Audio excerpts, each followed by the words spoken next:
Several attacks were recently launched on the Russian military positions in the area of Davidov Brod.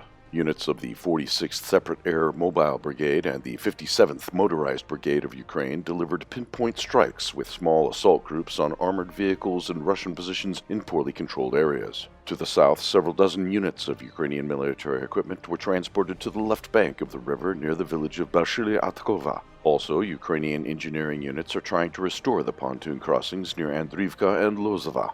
To the north, the Ukrainian military declared control over the village of Arkhangelskoe. They are expand the bridgehead on the left bank of the river. They will also move deep to the east to cut the Russian grouping deployed in the Olgino area. The rotation of Ukrainian troops and reconnaissance operations by small assault groups signal preparations for a larger offensive in the area of Davidov Brod. They are also largely aimed at distracting Russian forces from the Ukrainian offensives in the north of the Kherson region. Having accumulated large forces, Ukrainian units went on the offensive along the right bank of the Kakhovsky Reservoir by forces of up to 3 battalions. The Ukrainian military is aimed to break through towards the town of Berislav, reach the Kakhovska power station, and then advance to Kherson. In 2 days, they managed to repel Russian forces from about a dozen villages. Ukrainian troops took a foothold along the Lubimovka, Balevka, Novo-Alexandrovka line and are transferring reserves there. Having advanced about 30 kilometers, Ukrainian forces were stopped near the village of Duchany. Fierce fighting has been going on there for several days.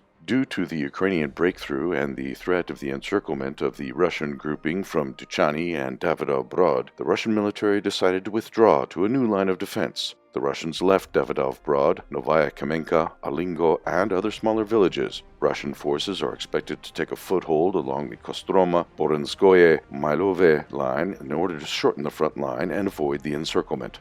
The Ukrainian offensive in the steppe is also accompanied by significant losses. Russian artillery, MLRS, and aviation are heavily attacking the advancing enemy forces. According to the Russian Ministry of Defense, during 2 days of offensive operations, the Ukrainian military lost about 130 servicemen and 23 units of military equipment in the area of the Kakhovsky Reservoir. Also, as a result of a strike of the Russian aerospace forces on Ukrainian units in the Davydov Brod area, up to 60 militants and 7 units of military equipment were destroyed. Heavy losses of Ukrainian forces are confirmed by military sources on the battlefield.